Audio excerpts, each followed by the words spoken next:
Hindi na maganda nangyayari dito sa ating baryo, Asulana.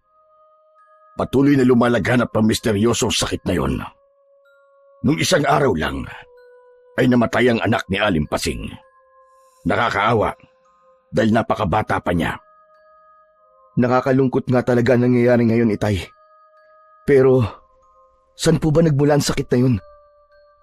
Walang nakakaalam, anak. Kahit ang pinakamahusay nating mga albularyo ay hindi matukoy kung saan nanggagaling at nag-umpisan sakit na kumakalat dito sa baryo natin.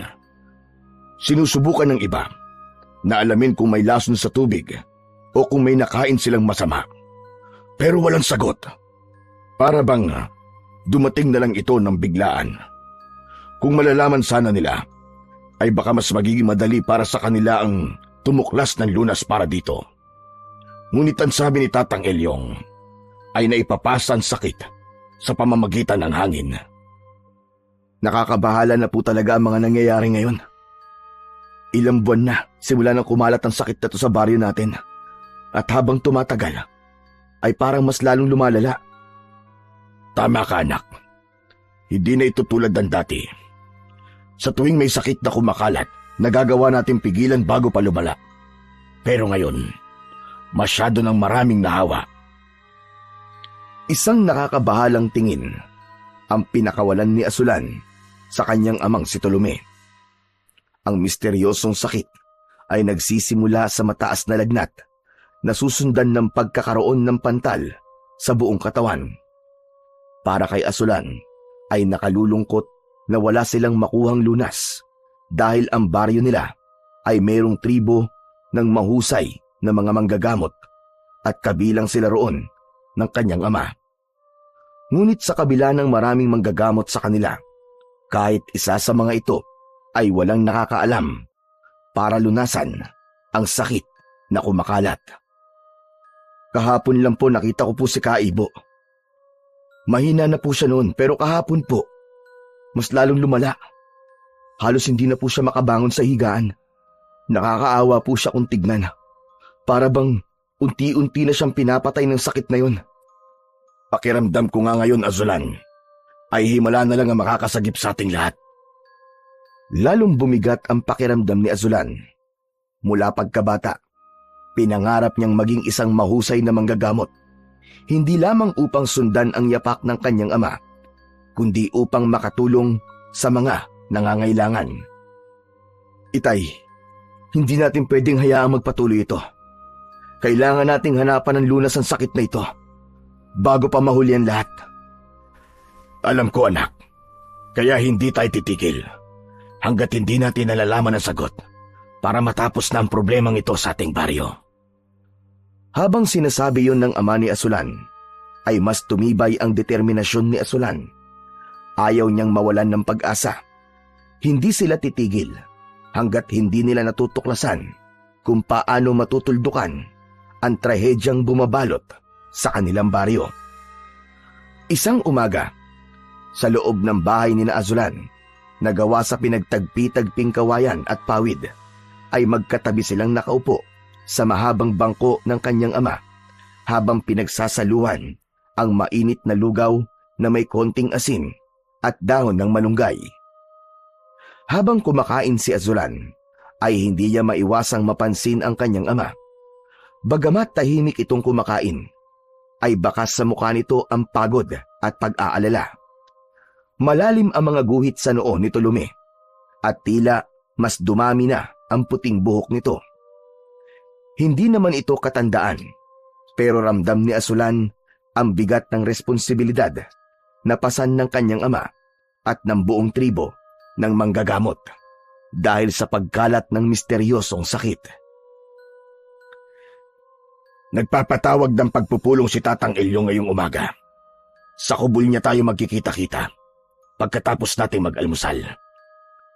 Bakit, tay? May natuklasan na po ba siyang lunas? Hindi ko pa alam, anak. Pero sana, magandang balita ang dala niya sa atin mamaya sa pagpupulong. Isang malalim na buntong hininga ang pinakawalan ni Azulan. Dahil sa misteryosong sakit na yon, nagmistulang isang lugar na puno ng takot ang kanilang baryo. Sa kabila ng pangamba, ay pilit niyang pinapanatag ang kanyang loob. Baka kasi sa pagkakataong ito ay may solusyon ng dala si Tatang Ilyong, ang pinakamatanda at pinakamahusay na manggagamot sa kanilang tribo. Tay, ang mabuti pabilisan na po natin ang pagkain. Kailangan po natin makarating kagad sa pagpupulong. Tumango si Tolome. Sabay nilang tinapos ang pagkain ng lugaw at hindi na nila ininda ang init nun. Matapos mag-almusal, ay lumabas na ng kanilang kubo sina Azulan at Tolome upang tahakin ang daan patungo sa kubo ni Tatang Ilyong. Maganda ang panahon ng umagang yon, pero hindi nun napapawi ang bigat sa dibdib ni Azulan. Sa bawat hakbang ni Azulan, ay panay ang dasal niya sa kanyang sarili na sana ay maganda ang balitang sasabihin sa kanila ni Tatang Ilyong. Napansin din ni Azulan na may iba pang miyembro ng kanilang tribo na patungo rin sa parehong direksyon na kanilang tinatahak. May ilan sa mga yon ang mukhang pagod na pagod dahil marahil sa halos hindi na natutulog sa kakahanap ng lunas. Hindi nagtagal ay nakarating na rin sina Azulan at Tolome sa malawak na bakuran kung saan nakatayo ang kubol ni Tatang Ilyong. Ang paligid ng bahay ng matanda ay napapalibutan ng iba't ibang uri ng mga halamang gamot na ito mismo ang nagtanim. Nang dumating sila, ay marami-rami na rin ang nakaupo sa harapan ng kubol ni Tatang Ilyong. Tahimik ang lahat na naghihintay. Agad na naupo si Tolome sa harapan at sumunod naman si Azulan sa tabi ng kanyang ama. Maya-maya pa ay lumabas na si Tatang Ilyong mula sa kubol nito. Naglakad ito at tumayo sa harapan nilang lahat. Si Tatang Ilyong ay isang matandang lalaking nasa umigit kumulang 70 taong gulang na. Ang balat nito ay kulubot na at ang buhok nito ay puro puti na, kagaya ng balbas at bigote nito. Inumpisa na ni Tatang Ilyong ang pagsasalita sa pamamagitan ng pagbati sa kanilang lahat. Tahimik na nakinig si Azulan habang nakatayo naman si Tatang Ilyong sa harapan. Sa kabila ng katandaan nito ay malakas at malinaw pa rin ang tinig ng matandang manggagamot. Humihingi ako ng paumanhin sa inyong lahat sa biglaan kong pagpapatawag ng pulong na ito. Alam kong matindi na ang inyong pag-aalala. Alam kong gabi-gabi na kayo nag-iisip ng paraan upang mapigilan ang paglaganap ng sakit na kumakalat ngayon dito sa ating baryo. Ngunit bilang pinuno ng ating tribo ng mga manggagamot, ay tukulin kong manguna sa paghahanap ng lunas. At nais kong aminin sa inyong lahat na matagal ko nang alam kung ano ang lunas sa sakit na ito. Sabay-sabay na nagbulungan ang lahat. Ang ilan ay nagpalitan ng tingin, habang ang iba naman ay hindi na itago ang kanilang gulat sa sinabi ni Tatang Ilyong. Tatang Ilyong, kung alam niyo na po pala ang lunas, bakit ganyan niyo na po ito sasabihin? Lahat ng mata ay napunta kay Azulan. Alam niyang hindi siya dapat padalos-dalos ng pagsasalita kay Tatang Ilyong. Ngunit hindi niya na napigilan ang kanyang sarili na magtanong ng ganon dahil ilang buwan na silang naghahanap ng lunas. Tapos alam na pala ni Tatang Ilyong ang gamot sa sakit na nagpapahirap sa kanilang baryo. Hayaan mong tapusin ko muna ang aking sasabihin, Azulan. Pasensya na po, Tatang Ilyong. Huwag ka kasing atat, anak. Muling bumalik ang katahimikan sa paligid. Bumalik ang tingin ni Azulan kay Tatang Ilyong at naghintay siya sa sunod na sasabihin nito. Ang lunas na tinutukoy ko ay isang halamang gamot na bihirang marinig ni numan. Hindi na ako magtataka kung kahit isa sa inyo rito ay hindi alam ang halamang gamot na ito. Ang halaman na ito ay tinatawag na salimbayan. Muling nagbulungan ang mga tao. Si Azulan mismo ay noon lang narinig ang pangalan ng halamang gamot na yon na sinabi ni Tatang Ilyong. Kilala niya ang halos lahat ng uri ng halamang gamot sa kanilang bayan. Ngunit kailanman ay hindi niya narinig ang tungkol sa salimbayan. Ang salimbayan ay hindi pangkaraniwang halamang gamot. Ang salimbayan ay isang banal na halaman na binabantayan ng isang diwata sa mataas na bundok. Hindi basta-basta nakukuha ang halamang gamot na yon. Ang taong may mabuting hangarin at dalisay ang puso lamang ang pinagkakalooban ng salimbayan. Kaya nitong pagalingin hindi lamang ang sakit na kumakalat dito sa ating baryo, kundi lahat ng uri ng karamdaman. Napansin ni Asulan ang pagsilip ng pag-asa sa mga mata ng lahat ng naroroon. Kung ganon, Tatang Ilyong, kailangan natin kunin ang salimbayan sa lalong madaling panahon. Bawat oras na lumilipas, ay mas dumarami ang tinatamaan ng sakit. Kung maghihintay pa tayo ng mas matagal, ay baka humantong sa kamatayan ng sakit na kumakalat ngayon sa ating baryo. Hindi ganon kadali ang pagkuha sa salimbayan, Tulume. Hindi ito isang simpleng gamot labang na basta mo na lamang pipitasin o bubunutin. Ang diwatang nagbabantay sa halaman na yon ay may kakayahang malaman kung malinis o hindi ang puso ng sino mang susubukin na kunin ang salimbayan. Kapag nadama nitong hindi dalisay ang hangarin ng isang tao, ay maaaring mamatay ang magtatangkang kunin ang salimbayan.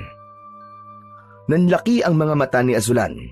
Marami sa paligid ang hindi na itago ang kanilang pagkagulat. May ilan pang napaatras na parang pinanghihinaan ng loob sa nalaman. Kaya hindi ko agad sinabi sa inyo. Hindi ko gustong ipahamak ang kahit na sino sa ating tribo. Ngunit nakikita kong hindi na natin ito kayang ipagpaliban. Masakit para sa akin bilang pinuno nyo na makita ang ating mga kababayan na unti-unting nanghihina at nawawalan ng pag-asa. Isang matinding katahimikan ang bumalot sa kubol. Parang may mabigat na bagay na nakadagan sa kanilang mga dibdib. Kaya't ngayong gabi, kung sino man sa inyo ang handang sumama sa akin upang hanapin ang salimbayan, ay magtungo lamang sa kubol ko mamaya. Magdala kayo ng inumin, pagkain at sandata. Ngunit pag-isipan nyo itong mabuti. Handa na ba kayong isugal ang inyong buhay para sa kapakanan ng mas nakararami? Alam ni Azulan na yun na ang hudyat ng pagtatapos ng pagpupulong. Isa-isa nang nagsitayuan ang mga tao at tahimik na naglakad palayo. Alam niya na lahat ay nag-iisip kung sasama ba ang mga ito sa pagkuha sa halamang salimbayan. Hindi nagtagal ay umalis na rin sina Azulan at Tulume sa harapan ng kubol ni Tatang Ilyong at naglakad na sila pabalik sa kanilang kubo. Habang naglalakad ay tahimik si Azulan dahil malalim ang kanyang iniisip. Paulit-ulit niyang naririnig sa loob ng kanyang utak ang bawat salitang binibitiwan ni Tatang Ilyong kanina. Napalingon si Azulan sa kanyang ama nang marinig niya itong nagsalita. Sasama ako kay Tatang Ilyong sa paghahanap ng salimbayan, Asulan. Hindi ko kayang hayaan na lamang na magtungo sila para hanapin yon nang hindi ako kasama. Kung ganun tayo, sasama na rin po ako. Mas maganda po kung mas marami tayo, hindi ba? Hindi maaari, Asulan. Masyadong delikado ang gagawin namin. Hindi ko hahayaang malagay ka sa kapahamakan. Ikaw na lamang ang meron ako, anak. At ayokong pati ikaw ay mawala kagaya ng iyong ina. Pero tay, hindi ba't pareho nating gustong gumaling ang mga may sakit? Kung sasama ka, bakit hindi mo ako isasama? Akala ko po ba partner tayong dalawa? Hindi ito basta-bastang paghahanap lamang sa isang halamang gamot, anak. Hindi mo ba naiintindihan ang sinabi ni Tatang Ilyong? Kapag nadama ng diwata na hindi malinis ang hangarin ng sino mang lalapit sa salimbayan, ay maaari daw itong mamatay. Ano bang tingin niyo sa akin, tay? Marumi ba ang hangarin ko? Hindi ba ako karapat-dapat na makatulong sa ating baryo? Gusto ko rin po na may mapatunayan po ako sa ating baryo. At hindi yung para lang akong anino nyo. Marami pang ibang paraan, anak, para patunayan mo ang sarili mo. Hindi mo kailangang isugal ang buhay mo para sa isang halamang gamot. Alam ko pong kaya ko pong makatulong, Tay. Hindi, Asulan. Tapos na ang usapang ito. Hindi ka sasama at wala ka magagawa, kundi sundin ang desisyon ko. Madiin ang tono ng pagsasalita ng tatay ni Azulan na isang indikasyon na kahit na ano pang sabihin niya ay hindi na magbabago ang desisyon nito. Tahimik lang si Azulan pero sa isip niya ay bumubuo siya ng plano kung paano siya makakasama sa paghahanap sa salimbayan. Kinagabihan, habang nakasindi ang gasera na nasa ibabaw ng lamesa, ay tahimik na nakaupo si Azulan sa isang sulok habang pinagmamasdan ang kanyang ama na abala sa paghahanda. Isa-isang inilalagay ni Tolome ang mga bagay sa isang lumang sisidlan. Naglagay ito roon ng inumin, tinapay at ilang tuyong dahon ng halamang gamot na maaaring magamit sa paglalakbay nito sa paghahanap sa salimbayan.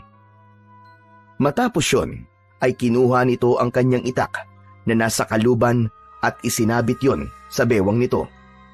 Maya-maya pa, ay humarap na si Tolome kay Azulan. Tumayo naman si Azulan at humakbang papalapit sa kanyang ama. Tay, hindi ba talaga ako pwedeng sumama?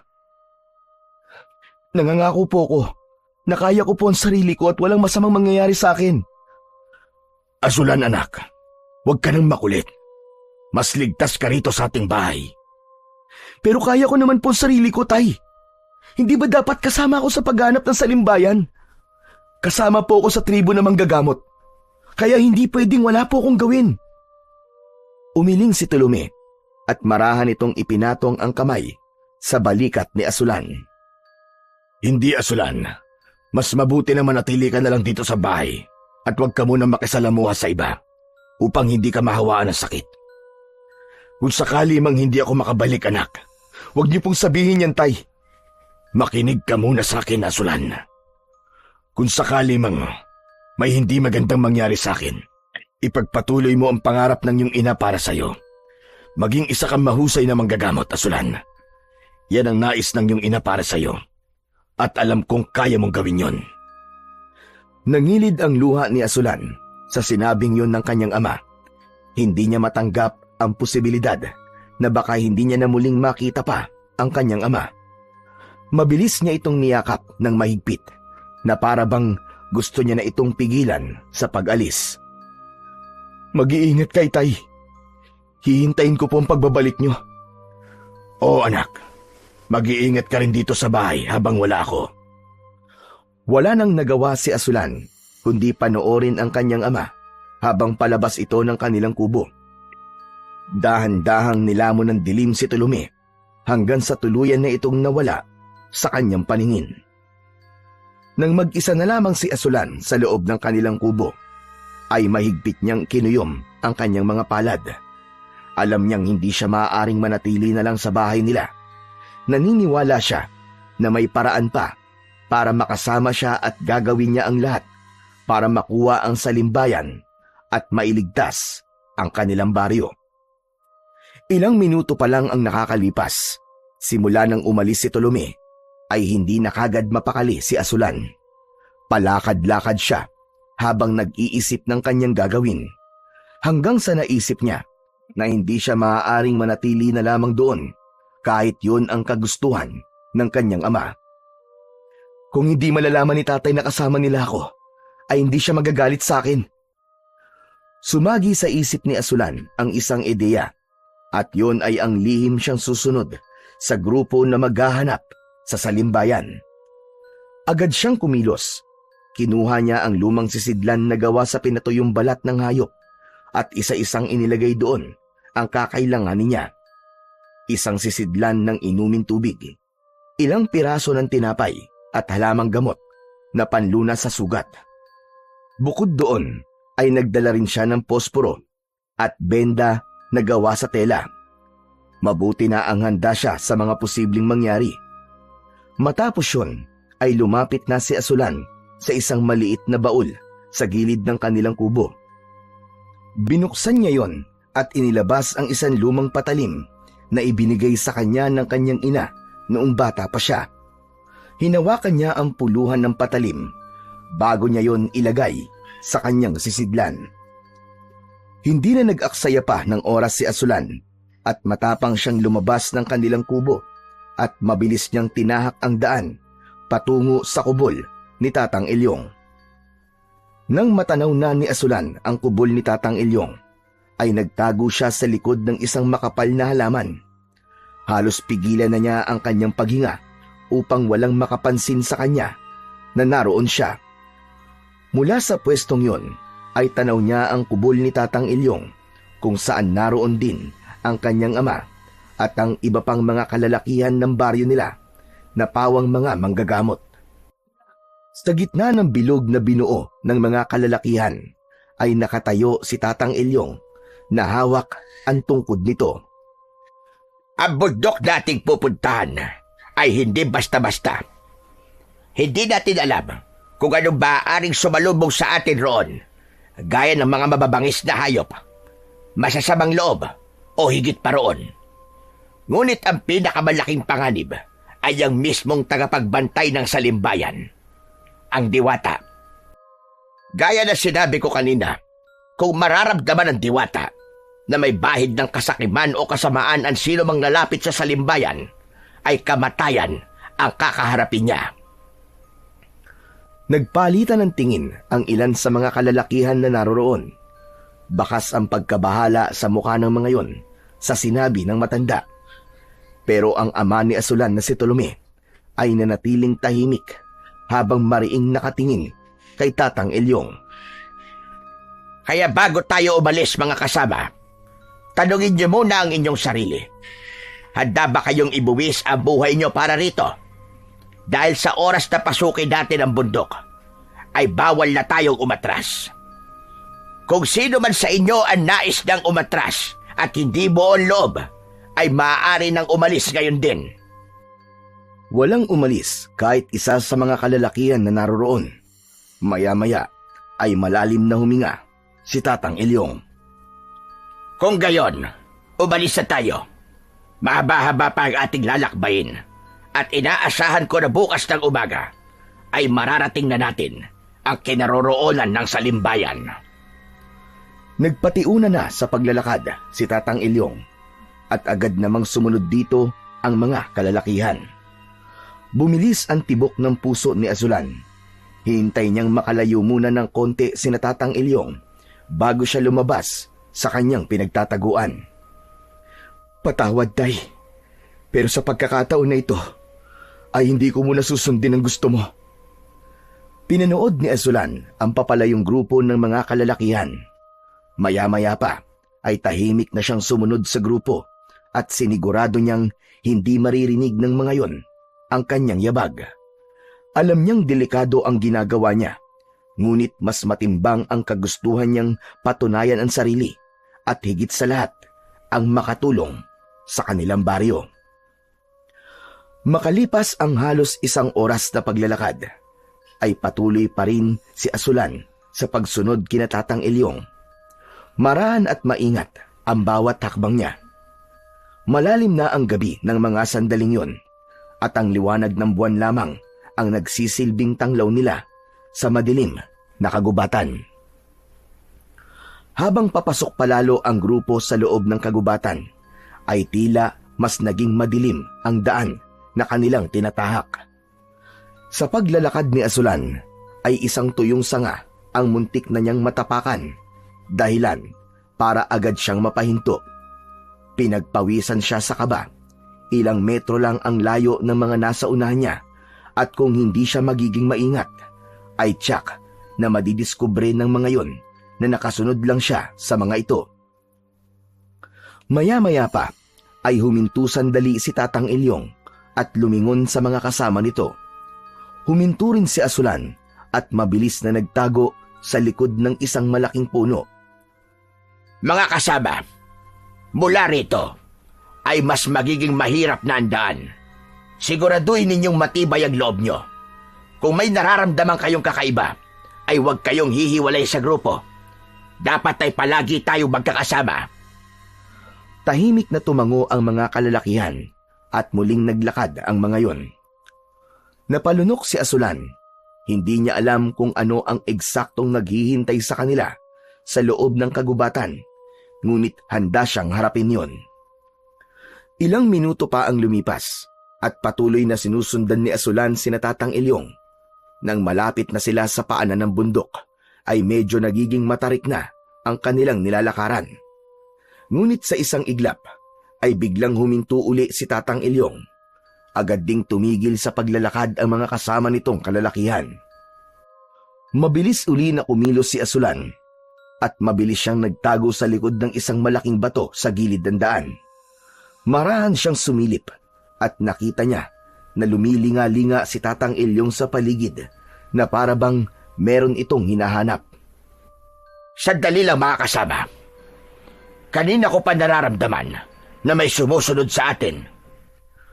Nagkatinginan ang mga kalalakihan at walang pagdadalawang isip na inihanda ng mga yon ang mga dalang sandata. Ang iba naman ay may itak habang may ilan na sibat at patalim ang dalawa. Nakita ni Asulan na alerto ang mga yon at handang lumaban kung kinakailangan. Mas lalo tuloy kinabahan si Asulan. Sigurado siya na sa oras na malaman ng kanyang ama na naroroon siya, ay magagalit ito sa kanya. Teka lang mga kasama, huminahon lang kayo at ibaba niyo ang inyong mga sandata. Hindi ko nararamdaman na mapanganib ang sumusunod sa atin. Sumunod naman ang mga kalalakihan sa sinabi ni Tatang Ilyong. Naglakad ang matanda at huminto ilang di pa lang ang layo mula sa batong pinagtataguan ni Asulan. Kung sino ka man, lumabas ka na kung nasan ka. Nanlamig si Asulan. Para bang napako ang kanyang katawan sa kanyang pinagtataguan. Hindi niya alam kung magpapakita na ba siya o maghihintay pa ng ibang pagkakataon para makalusot. Mas lalo niyang isiniksik ang sarili sa kanyang pinagtataguan habang pilit niyang pinapakalma ang kanyang sarili. Kung sino ka man, inuulit ko. Lumabas ka na. Nangangako ko na hindi ka namin sasaktan.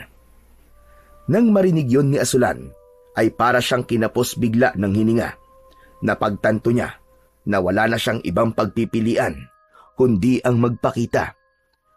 Kahit manatili siya sa likod ng malaking bato, ay tiyak na hahanapin pa rin siya ni Tatang Ilyong.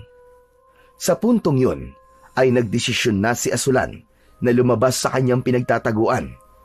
Marahan siyang lumabas sa likod ng malaking bato habang nakayuko. Halos hindi siya makatingin sa mga mata ng mga taong nasa kanyang harapan, lalong-lalo na sa kanyang ama. Asulan! Anak! Anong ginagawa mo rito? Agad na lumapit si Tolome kay Asulan at bago pa makapagpaliwanag si Asulan, ay mariin nitong hinawakan ang kanyang braso. Hindi ba't nag-usap na tayo? Sinabi ko sa'yo na hindi ka pwedeng sumama. Bakit ang kulit mo? Tay, kaya ko namang alagaan ang sarili ko eh. Hindi po ako magiging pabigat sa inyo. Ang usapan natin ay doon ka lang sa bahay. Bumalik ka na bago pa ako magalit sa'yo. Sandali lang, Tolome. Total nandito na si Asulan. Ay mas mabuti pang isama na natin siya sa paghahanap ng salimbayan. Napatingin si Tolome kay Tatang Ilyong. Bakas sa mukha nito na hindi ito sang-ayon sa sinabi ng matanda. Hindi mo naiintindihan, Tatang Ilyong. Delikadong gagawin natin at ayokong ilagay sa panganib ang buhay ng nag-iisa kong anak. Mas delikado kung babalik siya mag-isa sa baryo.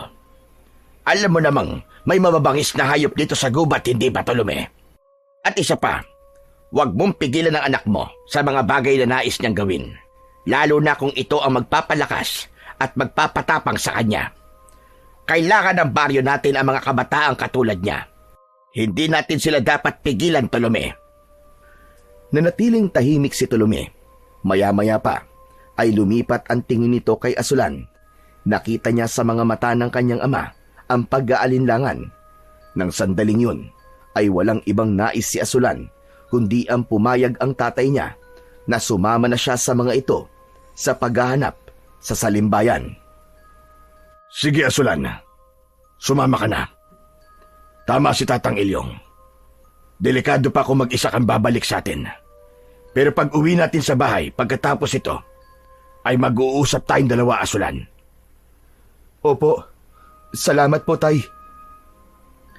Hindi tuluyang nawala ang kaba sa dibdib ni Asulan dahil ramdam niyang labag ito sa kalooban ng kanyang ama ang pagpayag nito na sumama siya. Ganun pa man, hindi pa rin siya makapaniwala na kasama na siya sa mahalagang misyon ng mga tribo ng manggagamot upang masagip ang baryo nila mula sa kumakalat na sakit. Ngunit si Tatang Ilyong ay tumango kay Asulan. Napakatapang mo, Asulan. Malaking bagay ang ginawa mong ito. Dahil kung mas marami tayo, ay mas malaki rin ang posibilidad na makuha natin ang salimbayan. Naniniwala po kasi ako, Tatang Ilyong, na bilang miyembro ng tribo ng manggagamot ay tungkulin kong sumama sa inyo. Tolome, napakaswerte mo sa anak mong ito. Hindi lang siya matapang, kundi may malasakit din sa iba. Hindi nakasagot si Tolome. Tinitigan lang nito si Asulan na may halong pag-aalala. Hindi na rin sila nagtagal doon at nagsimula na ulit silang maglakad patungo sa kinaroroonan ng salimbayan. Sa pangunguna ni Tatang Ilyong ay sinimulan ng grupo ang pag-akyat sa bundok. Mabagal, ngunit sigurado ang kanilang bawat takbang. Hindi naging madali ang pag-akyat nila dahil madulas ang lupa. May ilang bahagi rin na sobrang matarik. Ilang beses din silang huminto upang magpahinga. Umupo si Asulan sa isang malaking ugat ng puno at pinahinga ang nananakit niyang mga binti at mga paa. Mula sa kanilang kinaroroonan ay kitang-kita niya ang malawak na kagubatan sa ibaba na kanina lang ay dinaanan nila. Mga kasama, malapit na tayo sa tuktok. Konting tiyaga na lamang. Tatang Ilyong, ano po ba ang itsura ng salimbayan? Ayon sa mga nakakita sa salimbayan, ang dahon nito ay kulay rosas na mapusyaw. Hindi ito kagaya ng ibang halaman sa kagubatan. May sarili itong kakaibang ningning. Kaya kahit na nasa gitna ito ng maraming halaman, ay mapapansin mo ito kagad. Tahimik na tinandaan ni Asulan ang sinabi ni Tatang Ilyong. Sa kanyang isipan, inilarawan niya ang itsura ng salimbayan na isang halaman na may natatanging liwanag sa gitna ng kagubatan. Makalipas ang ilang oras, sa wakas ay narating na ni Asulan ang tuktok ng bundok. Pagkatapos na mahabang oras ng paglalakbay, ay bumungad sa kanila ang isang napakalawak na kapatagan sa itaas ng bundok na mistulang isang paraiso. Sa di kalayuan ay may mga ligaw na baka na payapang kumakain ng damo na tila hindi apektado sa presensya sa pagdating ni Asulan. Ang bughaw na langit ay walang bahid ng ulap at ang malamig na simoy ng hangin ay nagbigay ng panandaliang ginhawa sa kanilang pagod sa katawan. Ngunit sa kabila ng kagandahang yon, ay may isang bahagi ng bundok na kailangan nilang mag-ingat. Merong kasi dong isang napakalalim na bangin. Lumapit si Tatang Ilyong sa gilid ng bangin at sumilip. Matapos yon, ay humarap ito sa kanila. Mag-ingat kayong lahat dito sa gilid ng bundok. Isang maling hakbang lamang nyo ay siguradong makakaharap nyo kagad si San Pedro. Ngayon, simulan na natin ang paghahanap sa salimbayan. Lahat ay tumango at sinimulan na ang kanilang tunay na misyon, ang paghahanap sa halamang gamot na kung tawagin ay salimbayan. Habang naglalakad si Asulan, ay naramdaman niya ang presensya ng kanyang ama.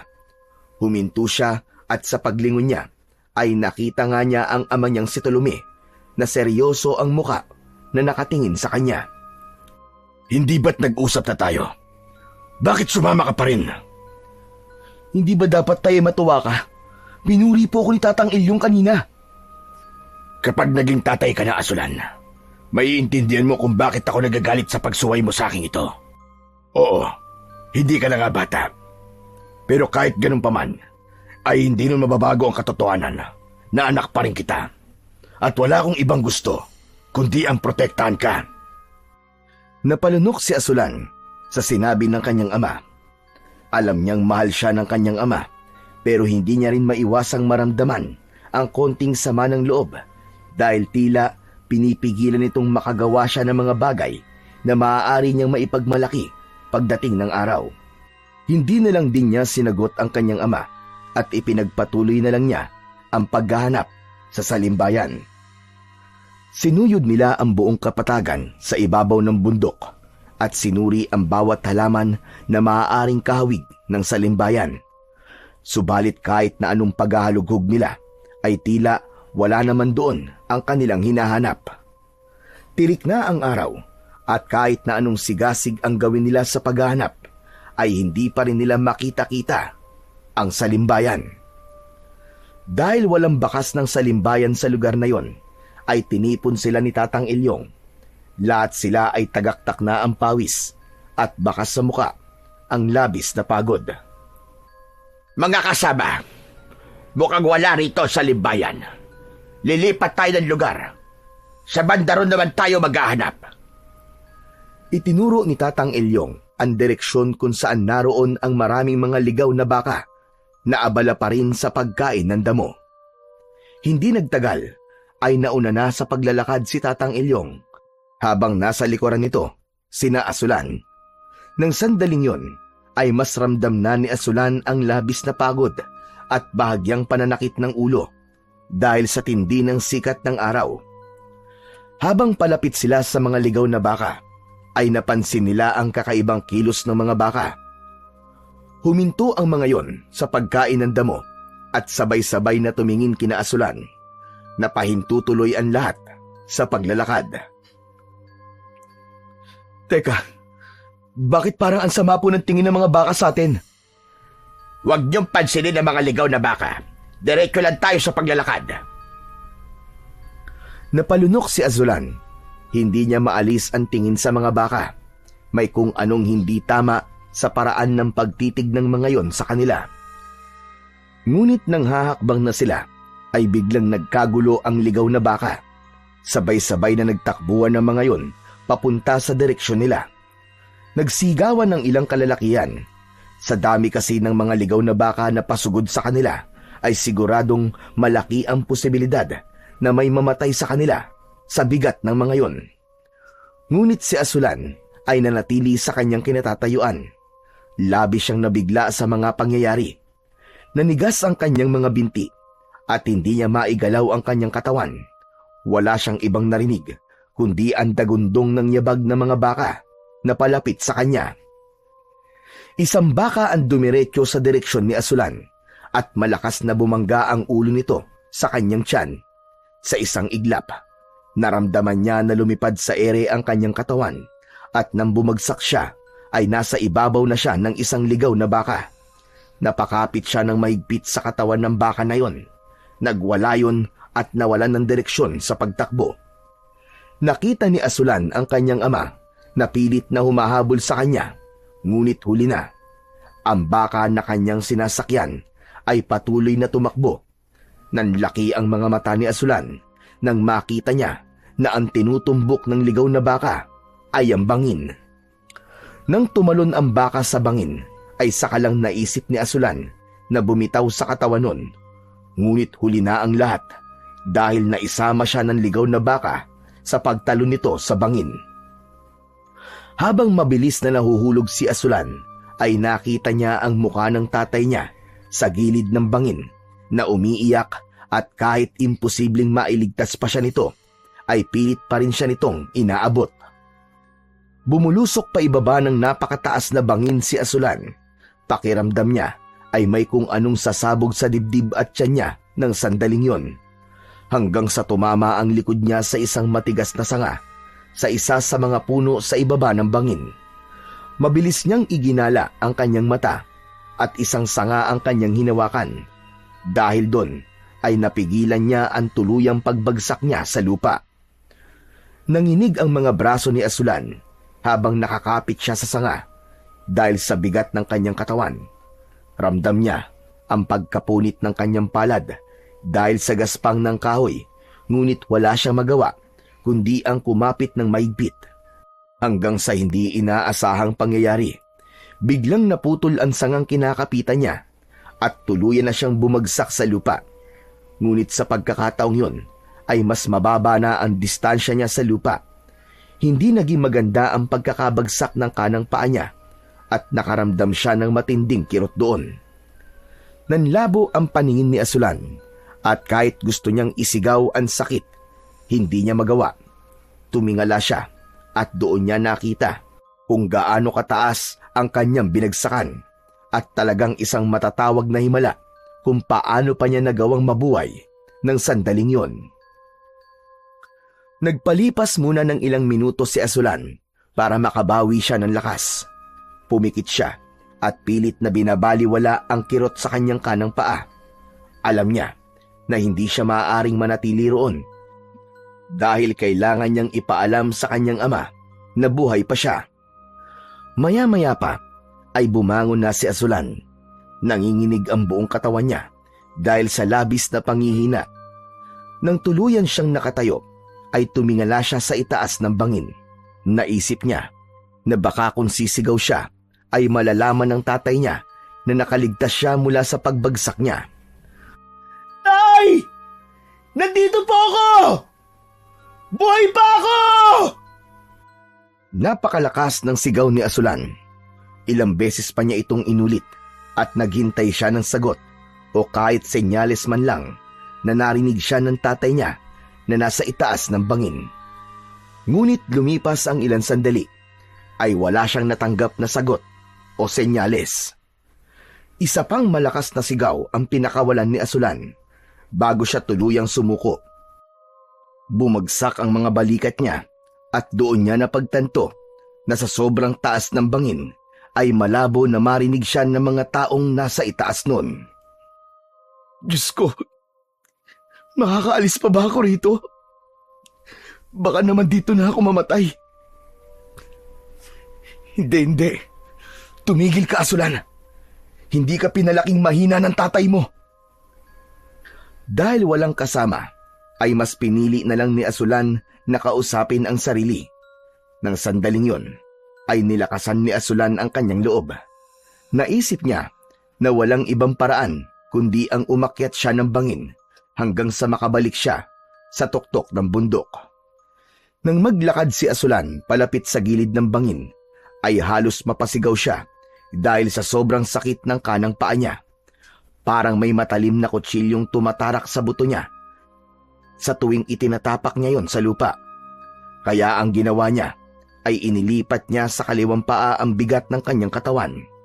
Sinipat niya ang mga nakausling ugat ng puno at batong maaaring mahawakan sa gilid ng bangin para makaakyat siya. Humugot si Asulan ng malalim na paghinga. Sa kanya hinawakan ang ugat ng puno. Itinulak niya ang sarili pataas gamit ang kanyang natitirang lakas.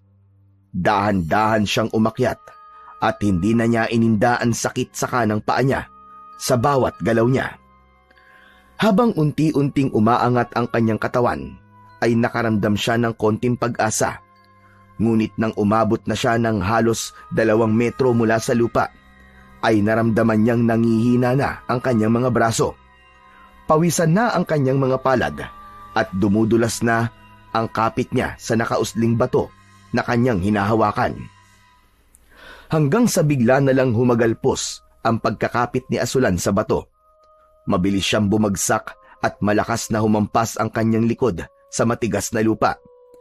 Sa lakas ng pagkakabagsak niya, ay halos mawalan ng hangin ang kanyang baga. Pakiramdam niya ay hindi siya makahinga. Parang may kung anong pumipiga sa kanyang dibdib. Nanlalabo na ang kanyang paningin at bumigat ang talukap ng kanyang mga mata. Hindi nagtagal ay tuluyan ng nawalan ng malay si Asulan. Sa tuktok naman ng bundok ay nakatayo pa rin si Tolome sa gilid ng bangin. Ilang oras na siyang naroon at hindi niya na namalayan na kalat na ang dilim sa paligid. Namamagana ang kanyang mga mata sa pag-iyak, ngunit ang mga luha niya ay patuloy sa pagpatak na para bang hindi yun nauubos. Asulan, anak. Kung naririnig mo ko, sumagot ka naman. Ngunit ang tanging sumagot kay Tolome ay ang malamig na ihip ng hangin. Ilang hakbang mula kay Tolome ay tahimik na nakamasid sa kanya ang iba pang kalalakihan.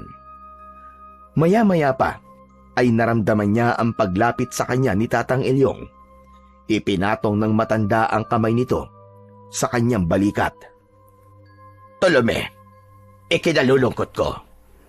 Pero sa taas ng binagsakan ni Asulan, ay imposibleng buhay pa siya. Masakit, pero kailangan mong tanggapin ang katotohanan. Ginawa ko naman ang lahat, Tatang Elyong, para protektahan siya. Pero nabigo ako. Anong klaseng ama ako kung hindi ko kayang protektahan ang sarili kong anak? Huwag mong sisihin ang sarili mo. Hindi mo ginusto ang nangyari. Aksidente yon at wala tayong kontrol sa nangyari, Tolome. Muling tumingin sa ibaba ng bangin si Tolome. Kahit hindi niya makita ang pinakaibaba ng bangin, ay umasa pa rin siya na makikita niya roon si Asulan. Hindi nagtagal, ay bahagya ng humupa ang emosyon ni Tolome. Ngunit ang sakit na nangyari kay Asulan ay naroon pa rin. Nakatitig pa rin siya sa bangin kung saan nahulog ang kanyang anak. At sa pagkakataon na yon, ay unti-unti nang lumilinaw sa kanya ang katotohanan na wala na ang kanyang anak. Dahan-dahan niyang ipinikit ang kanyang mga mata upang pigilan ang panibagong bugso ng sakit na bumalot sa kanyang puso. Alam niyang wala na siyang magagawa, kundi tanggapin ang lahat kahit masakit at mahirap. Mula sa kanyang likuran ay muling lumapit si Tatang Elyong. Tolome, nag-ikot na mga kasama natin at walang paraan para makuha ang katawan ni Asulan sa ibaba ng bangin. Napakatarik ng bangin at kahit sino sa atin ay hindi kayang bumaba roon nang hindi malalagay sa peligro ang sarili. Napatingin si Tolome kay Tatang Elyong, ngunit hindi siya nagsalita.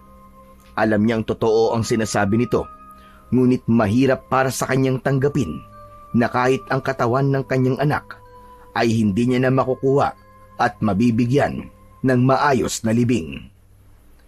Mas mabuti kung maglagay tayo ng palatandaan sa lugar na ito. Isang alaala para kay Asulan. Walang imik na tumango si Tolome.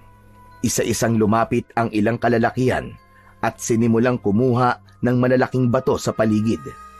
Maingat na inipon ng mga ito ang mga bato sa mismong gilid ng bangin, sa lugar kung saan huling nakitang buhay si Asulan bago ito bumagsak sa kamatayan nito. Matapos nilang maitayo ang pinagtipong-tipong mga bato, ay tumayo si Tatang Elyong sa tabi nun. Tahimik silang nagtipon, yumuko, at ipinikit ang kanilang mga mata. O dakilang may kapal, tanggapin niyo ho sana si Asulan sa inyong kaharian. Masaya kami na nabuhay siya ng may kabuluhan. At bagamat hindi niya naabot ang kanyang misyon na hanapin ang halamang gamot na lunas sa sakit sa kumakalat sa aming baryo, nangangako kami na ipagpapatuloy namin ang misyon na yon bilang pag-alala sa kanyang kabayanihan. Nagpatuloy ang panalangin ni Tatang Elyong, kasabay ng mahihinang hikbi ng ilan sa mga naroroon. Matapos yon, ay nagsimulang mag-alay ng mga bulaklak ang mga kalalakihan sa tabi ng inipon nilang bato. Huling lumapit si Tolome sa mga bato, tangan ng isang pulang bulaklak na nakuha niya sa tuktok ng bundok. Nanginginig ang kanyang mga kamay habang inilalagay niya yon sa ibabaw ng mga bato. Lumuhod siya habang pinipigilan niya ang pagpatak ng kanyang mga luha. Patawarin mo ko, anak. Hindi kita nailigtas. Muling bumagsak ang kanyang mga luha. Hindi niya na yon napigilan pa dahil tila mas lalong sumikip ang dibdib niya nang subukan niya yung wag ilabas. At sa gabing yon, sa ilalim ng madilim na kalangitan, ay tahimik niyang ipinagluksa ang kanyang pinakamahalagang kayamanan, ang kanyang anak na hindi na muling babalik kailanman. Nabalot ng katahimikan ang paligid nang matapos ang simpleng seremonya para kay Asulan. Ang mga mata ni Tolome ay nanatiling nakatuon sa mga batong inipon nila bilang palatandaan ng himlayan ng kanyang anak. Napapitlag siya nang may biglang tumapik sa kanyang likod. Sa kanyang paglingon ay nakita niya si Tatang Ilyong. Kailangan na natin bumalik sa baryo. Hindi pa tapos ang ating misyon sa paghahanap sa salimbayan. Ngunit sa ngayon, ay wala tayo magagawa, kundi panandali ang huminto muna. Nawalan tayo ng isa, at pagod na rin tayong lahat. Kailangan natin bumalik, magpahinga, at maghandang muli. Hindi nakapagsalita si Tolome. Alam niyang may punto si Tatang Ilyong. Hindi na rin niya maitatanggi ang pagod at panghihina ng kanyang sariling katawan. Matapos yun, ay inihanda na ng mga kalalakihan ang kanilang mga gamit. Muli nilang tinapunan ng huling tingin ang himlayan ni Asulan bago nagsimulang maglakad palayo. Bago tuluyang lumisan sa tuktok ng bundok, ay huminto muna si Tolome. Marahan siyang lumingon pabalik sa ginawa nilang himlayan ni Asulan. Paalam na muna sa ngayon, Asulan. Hindi kita makakalimutan, anak. Ilang saglit pa siyang nanatili roon bago siya tuluyang naglakad palayo at sinundan na niya ang kanyang mga kasamahan pababa ng bundok. Samantala, sa ibaba ng bangin ay unti-unti nang nagkakamalay si Asulan. Pumipikit-pikit siya at pinakikiramdaman niya ang kanyang sarili. Masakit pa rin ang buong katawan niya, lalo na ang kanyang likod at kanang paa. Hindi siya makapaniwala na matapos ang lahat ng nangyari ay buhay pa rin siya at humihinga. Salamat po, Diyos ko. Akala ko talaga ay katapusan ko na. Marahang bumangon si Asulan, ngunit nang sandaling tumayo siya ay agad siyang nabuwal. Isang matalim na sakit ang gumapang mula sa kanang paa niya, paakyat sa kanyang buong katawan. Napangiwi siya at saglit na napaluhod.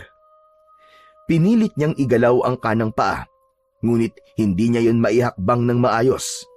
Nang tignan niya ang kanyang paa, ay napansin niyang meron yung bahagyang bali. Napalunok si Asulan. Kailangan niya yung ayusin bago pa lumala ang kanyang kondisyon. Tumingin siya sa paligid. At sa hindi kalayuan ay may nakita siyang tuwid na sanga na mukhang matibay. Gumapang siya palapit doon at kinuha niya yon. Pinasadahan niya ng tingin ang kanyang paa bago niya kinagat ang sanga sa gitnang parte. Kailangan niyang ibalik sa ayos ang nabaling buto sa kanyang paa. Humigpit ang pagkakakagat niya sa sanga habang dahan-dahan niyang inunat ang kanyang paa. Sa isang iglap, mabilis niyang isinagad ang pagkakabalik ng kanyang paa sa dati. Isang matinding kirot ang gumapang sa buong katawan ni Asulan at hindi niya napigilang mapasigaw ng dahil sa labis na sakit. Pumikit siya ng mariin habang nanginginig ang buo niyang katawan, ngunit alam niyang wala siyang ibang pagpipilian kundi ang tiisin ang sakit. Inabot niya ang sisidlan niya ng mga dala niyang gamit at mula roon ay kinuha niya ang telang benda. Kaagad niyang itinapat ang sanga sa kanyang nabaling paa at mahigpit na itinali yon gamit ang tela.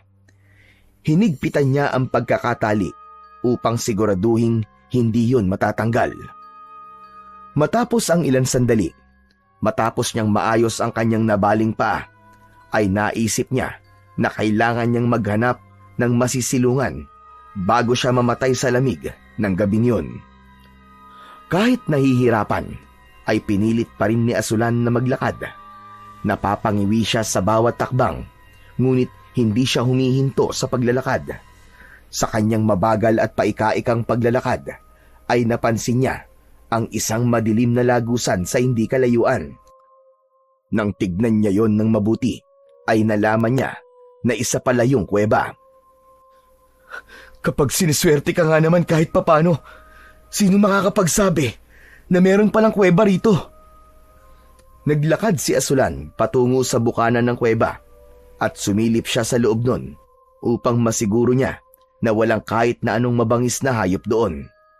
Nang umihip ang hangin at mas naramdaman niya ang lamig, ay mas naramdaman niya na kailangan niya na talagang pumasok sa loob ng kuweba. Maraang pumasok si Asulan sa loob ng kuweba.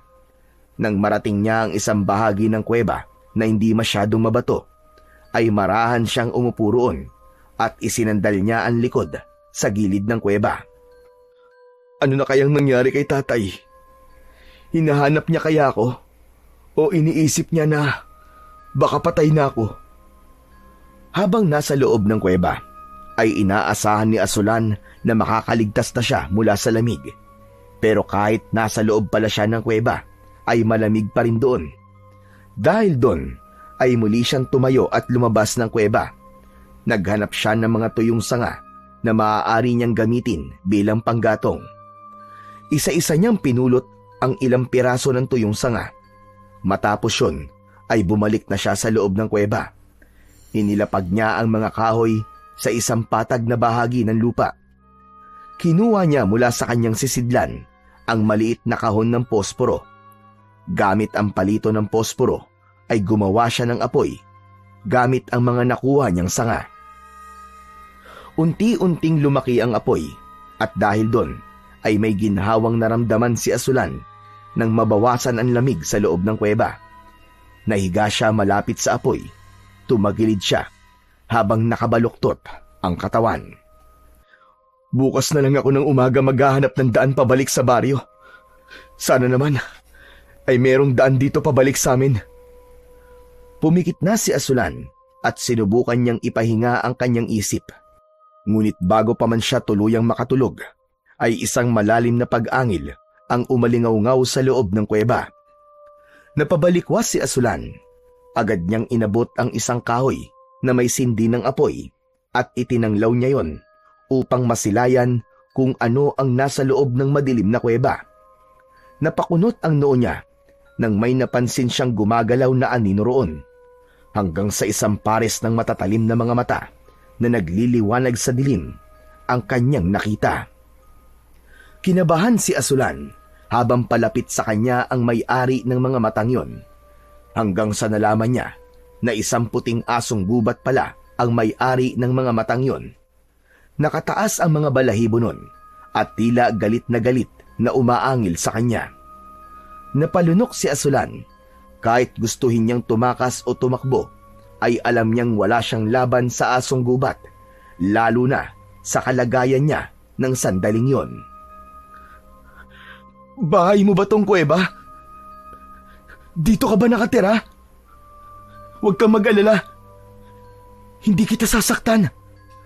Nakikisilong lang ako. Ngunit hindi tumigil ang asong gubat sa pag-angil. Sa halip, marahan itong lumapit sa kanya habang ang mga mata nito ay nakapako sa kanya na tila tinatansya kung siya ba ay isang kaaway. Lalong bumilis ang tibok ng puso ni Asulan sa takot ng magpatuloy ang asong gubat sa paglapit sa kanya. Ngunit nang halos isang dipa na lamang ang layo nito sa kanya, ay bigla itong natumba at dumaing na para bang merong kung anong masakit dito. Matamang tinignan ni Asulan ang asong gubat. Doon niya napansin ang sariwang sugat sa harapang paa nito sa kanan. Dahil doon ay napagtanto niyang maaaring nais lamang ipagtanggol ng asong gubat ang sarili nito dahil ang akala nito ay sasaktan niya ito. May awang naramdaman si Asulan para sa hayop. Kahit may takot pa rin ay ibinaba niya ang hawak na kahoy na may apoy sa dulo at lumapit siya sa asong gubat. Nang hahawakan niya na ang sugat nito, ay bigla nitong sinakmal ang kanyang kamay. Naramdaman ni Asulan ang pagbaon na mga ngipin ng asong gubat sa kanyang balat. Ngunit sa kabila ng sakit at hapdi, ay hindi gumalaw si Asulan. Hindi niya sinubukang bawiin ang kamay niya at sa halip ay hinayaan niyang maramdaman ng asong gubat na hindi siya kalaban. Hindi kita sasaktan. Gagamutin lang kita. Parang awa mo na. Pakawalan mo na ang kamay ko. Nasasaktan na ako. Narinig niya ang bahagyang pag-angil ng asong gubat habang mahigpit pa rin ito na nakakagat sa kanyang kamay. Maniwala ka sa akin, kaibigan. Hindi kita sasaktan. Mula ako sa tribo ng mga manggagamot at may dala akong gamot sa sugat. Kaya kong gamutin ang sugat mo. Tila naintindihan naman ng asong gubat ang sinabing yun ni Asulan at dahan-dahang lumuwag ang pagkakakagat nito sa kanya. Ilang sandali pa ay tuluyan na nitong binitiwan ang kamay ni Asulan, ngunit nanatili lang itong nakahiga sa lupa. Nakatitig ito sa kanya na parang tinatansya pa rin kung dapat pa rin ba siyang pagkatiwalaan. Mabilis na inabot ni Asulan ang sisidlan ng kanyang mga gamit. Isa-isa niyang inilabas ang mga halamang gamot para sa sugat at ang natirang benda na yari sa tela. Napansin niya na hindi na umaangil ang asong gubat, kaya hinawakan na niya ang paa nitong may sugat. Ninuya niya ang halamang gamot at saka yun ang itinapal sa sugat ng asong gubat. Napaangat ang ulo ng asong gubat at parang magagalit na naman, kaya agad na nagsalita si Asulan. Oo, alam ko masakit, kaibigan, pero kailangan mong tiisin. Alam ko na matapang ka at naniniwala ako na kaya mo to. Basta, magtiwala ka lang sa akin. Gagamutin kita. Maingat na ikinalat ni Asulan ang gamot sa sugat ng asong gubat. Sinisikap niyang hindi masyadong madiin upang hindi ito lalo pang masaktan. Matapos yun, ay kinuha niya ang telang benda at itinali yun ng maayos sa sugat ng aso. Siniguro ni Asulan na maayos ang pagkakatali ng benda upang hindi yun matanggal. Napangiti siya nang mapansin niyang hindi na masyadong galit ang asong gubat sa kanya. Sa muling pagsusuri ni Asulan sa asong gubat, ay napansin niya na nanginginig pa rin ito.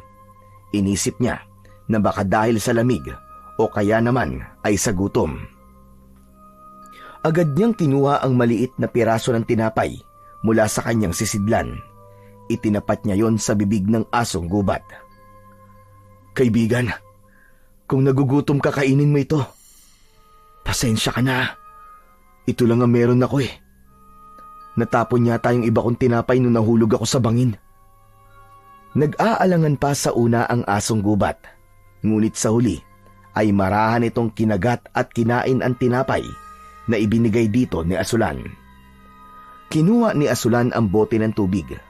Wala siyang mahanap na sisidlan, kaya sa palad niya inilagay ang tubig at mula roon ay pinainom niya ang asong gubat. Pinanood lang ni Asulan ang asong gubat habang unti-unting nawawala ang pangangatog nito. Hindi niya akalaing sa ganung sitwasyon ay meron siyang makakasama na kagaya niya na sugatan din. Matapos masiguro ni Asulan na maayos na ang lagay ng asong gubat, ay humiga na siya sa tabi ng apoy. Sa wakas, unti-unting bumigat ang kanyang mga mata.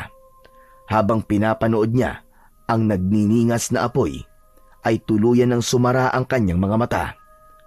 Hinayaan niyang yakapin siya ng antok, habang ang asong gubat ay nakahiga hindi kalayuan sa kanya. Kahit papano, nang dahil sa asong gubat na yon, ay hindi niya naramdaman na siya ay mag-isa. Habang maimbing na natutulog si Asulan, ay may naramdaman siyang banayad na paghaplos sa kanyang pisngi. Umungol siya at tinabig ang tila kamay na humahaplos sa kanyang pisngi at hindi siya nag-abalang ibukas ang kanyang mga mata. "Huwag mo kong istorbohin. Natutulog pa ako." Ang nasa isip ni Asulan ay ang asong gubat ang gumagawa nun sa kanya. Marahil ay ginigising siya ng hayop para humingi ng pagkain o tubig. Ngunit hindi tumigil ang paghaplos na yon sa kanyang pisngi, kaya napilitan na siyang imulat ang kanyang mga mata. Labis na nagulantang si Asulan nang imbis na asong gubat ay isang napakagandang babae ang nakatayo sa kanyang harapan. Nagliliwanag ang buong katawan ng babae. Mahaba ang buhok nito na kulay puti. Nakasuot ito ng mahabang damit na sumasayad sa lupa. Napaupo si Asulan at umatras siya ng bahagya habang nanlalaki ang kanyang mga mata. Sino ka? Ako si Salimbay. Isa akong diwata. Ako ang asong gubat na tinulungan mo kanina, Asulan. Ano? Ibig mong sabihin? Ikaw yung... Teka, hindi. Hindi ako naniniwalang ikaw yung asong gubat. Hindi ka naman mukhang asong gubat eh. Sa isang iglap ay biglang nagbago ang anyo ng babae. Nag-anyong puting asong gubat ito. Hindi nagtagal ay bumalik ulit ito sa pagiging diwata at matamis itong ngumiti. Natigilan si Asulan at hindi makapaniwala sa kanyang nasaksihan. Alam ko kung bakit ka narito, Asulan. Hinahanap mo ang halamang gamot na Salimbayan upang mailigtas ang inyong baryo. Sinubukan kita upang malaman ko kung karapat-dapat kang pagkalooban ng aking pagpapala at ikaw ay pumasa sa aking pagsubok. Unti-unting inilalahad ni Salimbayan ang mga palad nito. Mula roon ay unti-unting tumubo ang isang halaman na may maninipis at kumikinang na dahon na kulay rosas. May sariling ningning ang halaman na parabang pinapalibutan yon ng mga alitaptap. Imposible! Yan nga ang halamang gamot na Salimbayan! Yan nga ang hinahanap namin! Hindi makapaniwala si Asulan ng sandaling yon. Hindi siya makapaniwala na ang diwatang nagbabantay ng Salimbayan ang siyang kusang magbibigay sa kanya ng kailangan niya. Kunin mo ito, Asulan, at gamitin mo ito upang pagalingin ang iyong bayan. Marahang tumayo si Asulan at hindi niya inalis ang tingin sa mahiwagang halaman na nasa palad ng diwata. Nang humakbang siya papalapit dito, ay saka lang niya napansin ang isang bagay na labis niyang ikinagulat. Wala na ang sakit sa kanyang kanang paa at normal niya na iyong naihahakbang. Teka, paanong magaling na ang aking paa? Pinagaling ko ang pinsala sa iyong paa, Asulan. Wala ka nang dapat bang ipag-alala. Yan ay kasama sa gantimpala sa kabutihan ng iyong pinamalas. Halika, kunin mo na ang Salimbayan. Hindi na nag-atubili pa si Asulan. Maingat niyang kinuha ang halamang Salimbayan mula sa palad ng diwata. Maraming salamat sa iyo, Salimbay. Hindi ko alam kung paano kita mapapasalamatan. Napakahalaga sa akin ang halamang ito. Ikaw lang ang tanging pag-asa ng aming baryo para matigil ng pagkalat ng isang misteryosong sakit doon. Kung ganon, ay dapat ka na maglakbay pa uwi. Sundan mo ang ilog sa direksyon kung saan lumulubog ang araw. Doon mo matatagpuan ang daan palabas ng kagubatang ito. Kapag nakalabas ka na sa kagubatang ito, ay lakarin mo lang ang daan na bubungad sa'yo. Teka, Salimbay, hindi mo ba maaaring gamitin ang iyong kapangyarihan upang mabilis ako makabalik sa baryo namin? Baka kasi pwedeng lubos-lubusin mo na ang pagtulong sa akin. Baka lang naman. Napangiti ng bagya si Salimbay, sabay iling. Ang bagay na yan ay hindi sakop ng aking kapangyarihan. Ang paglalakbay pabalik sa inyong baryo ay kailangan mong gawin gamit ang sarili mong lakas at kakayahan. Naiintindihan ko, Salimbay. Maraming salamat po ulit sa inyo. Mag-iingat ka. Nararamdaman kong may ibang puwersang nais din makuha ang Salimbayan. Protektahan mo ito at huwag mong hahayaang mapunta ito sa maling mga kamay. Magsasalita pa sana si Asulan nang biglang naglaho na si Salimbay. Sayang. Hihingi pa sana ako ng pagkain sa kanya. Pero di bale, ang importante ay nasa akin na Salimbayan. Mabilis na nagpasya si Asulan. Inilagay niya ang halamang Salimbayan sa kanyang sisidlan. Matapos yun, ay lumabas na siya ng kuweba at sumalubong sa kanya ang matinding sikat ng araw. Agad niyang sinimulan ang kanyang paglalakbay palabas ng kagubatan. Tinandaan niya ang sinabi ni Salimbay at nang makita niya ang ilog ay nilakad niya ang direksyon kung saan lumulubog ang araw. Sa ilalim ng matinding sikat ng araw ay patuloy na naglalakad si Asulan. Bagamat hindi niya alam kung gaano katagal ang guguguli niya bago siya makalabas ng kagubatan, ay determinado pa rin siyang makauwi sa baryo nila. Dahil sa wakas ay natagpuan na niya ang Salimbayan, ang halamang gamot na magpapagaling sa kumakalat na sakit sa kanilang baryo. Sa gitna ng kanyang paglalakad ay isang matangkad at matipunong lalaki ang sumalubong sa kanya. May matalim itong tingin at waring galing sa isang mahaba at nakakapagod na paglalakbay. Kaibigan, baka may pagkain ka pa riyan. Gutom na ako. 2 araw na ako naglalakad at tanging tubig lamang sa ilog ang laman ng aking sikmura. Bagyang natigilan si Asulan at tinignan niya ang lalaki. Kahit matikas ang tindig nito, ay halata naman sa mukha nito ang pagod. Hindi naman niya naramdaman na dapat niya itong paghinalaan. Wala na akong tinapay eh. Pero titignan ko, baka may natira pa.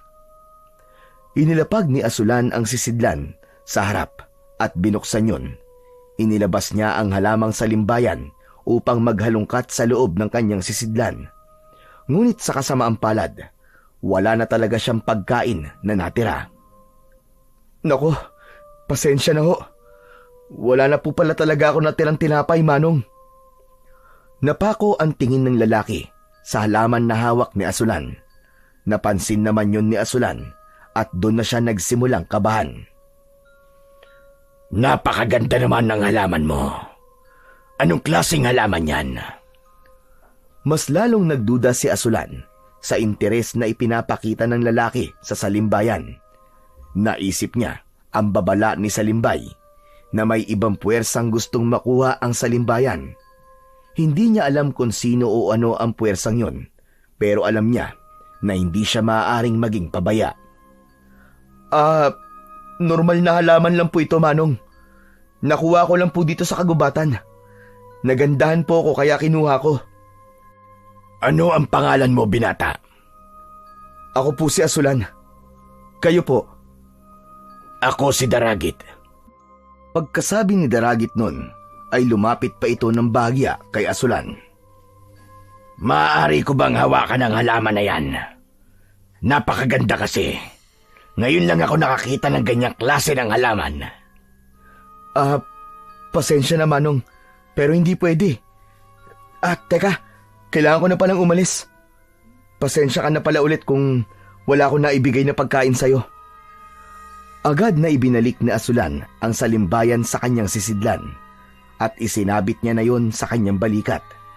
Hindi na niya hinintay na magsalita ulit si Daragit at mabilis na siyang naglakad palayo sa lalaki. May naramdaman siyang kung anong hindi tama kay Daragit. Nang makalayo na si Asulan, ay sandali siyang huminto upang lingunin si Daragit. Wala na si Daragit sa lugar kung saan niya ito iniwan. Napalunok si Asulan at lalo niyang binilisan ang kanyang paglalakad.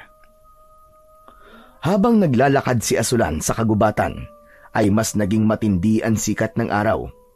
Hindi nagawang saluhin ng mga punong naroon ang pagtama ng masakit na sikat ng araw sa kanyang balat, kaya tagaktak ang pawis sa kanyang muka at katawan. Wala din siyang ibang inilalaman sa kanyang tiyan, kundi ang tubig mula sa ilog na kanyang sinusundan. Ilang beses na siyang tumigil upang uminom dahil palaging nanunuyo ang kanyang lalamunan nang dahil sa labis na pagod. Makalipas ang ilang oras, ay naramdaman na ni Asulan ang pagbigat ng kanyang katawan. Ang kanyang mga paa at binti ay nagsimula ng sumakit, ngunit sa kabila nun ay hindi siya huminto at sumuko. Makalipas ang ilang oras, ay kumagat na ang dilim. Mas ramdam ni Asulan ang pagod at alam niya na kapag pinilit pa niyang magpatuloy ay baka kung ano na ang mangyari sa kanya.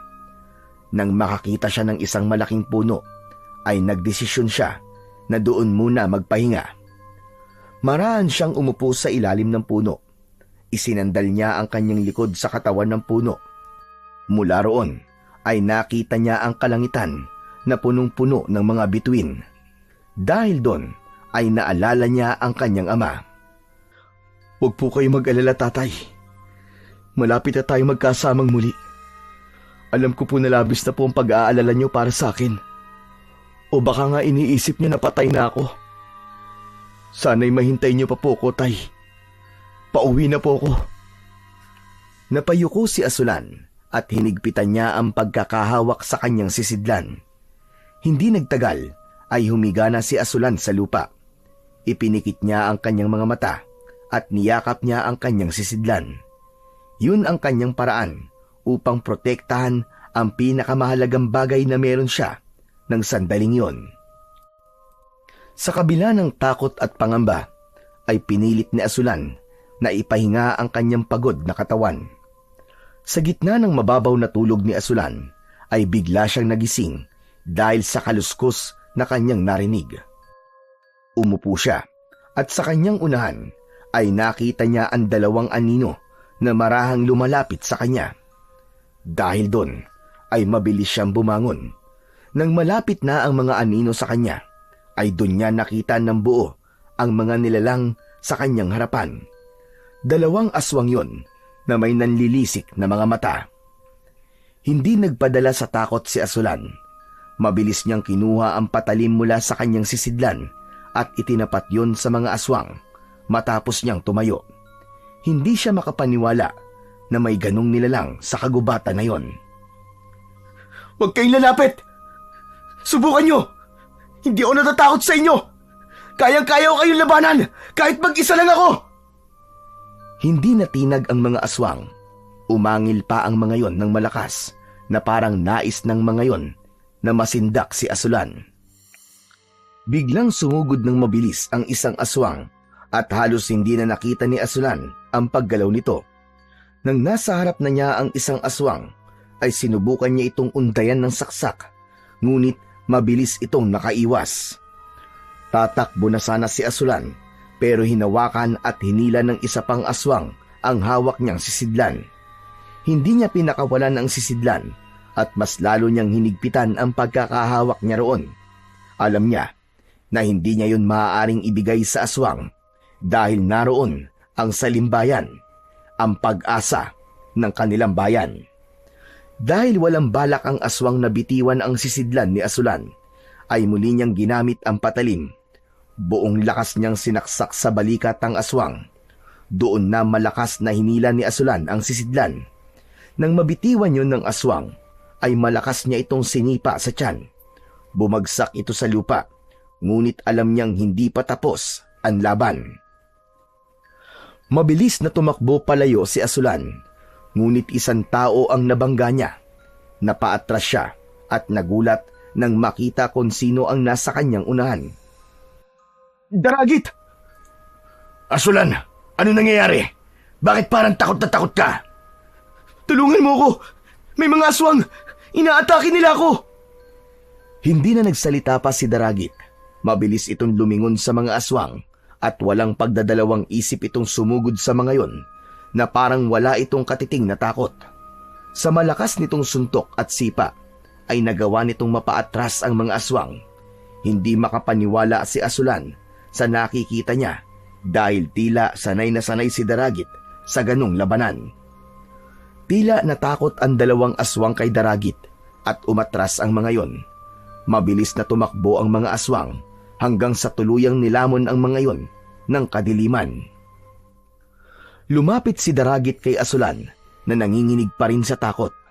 Hindi siya makapaniwala na buhay pa rin siya ng sandaling yon. "Ayos ka lang ba, Asulan? Hindi ka ba nila nasugatan?" "Hindi naman. Maraming salamat, Daragit. Utang ko sa iyo ang buhay ko.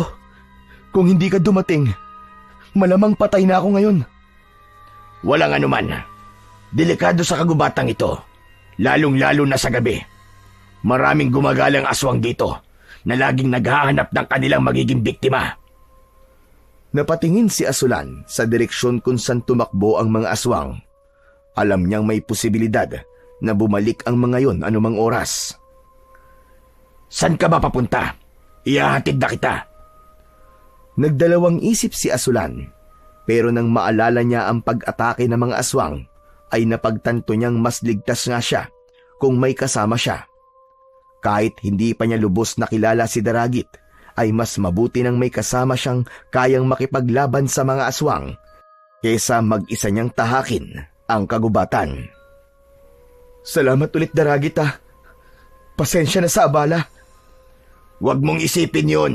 Ang mahalaga ay ligtas kang makarating sa iyong pupuntahan. Sinilip ni Asulan ang kanyang sisidlan. Nakahinga siya ng maluwag dahil naroon pa rin ang salimbayan at hindi yun nagkaroon ng kahit na konting pinsala. Hindi nagtagal ay naglakad na si Asulan habang nasa tabi niya si Daragit. Patuloy na naglalakad sina Asulan at Daragit sa gitna ng madilim na kagubatan.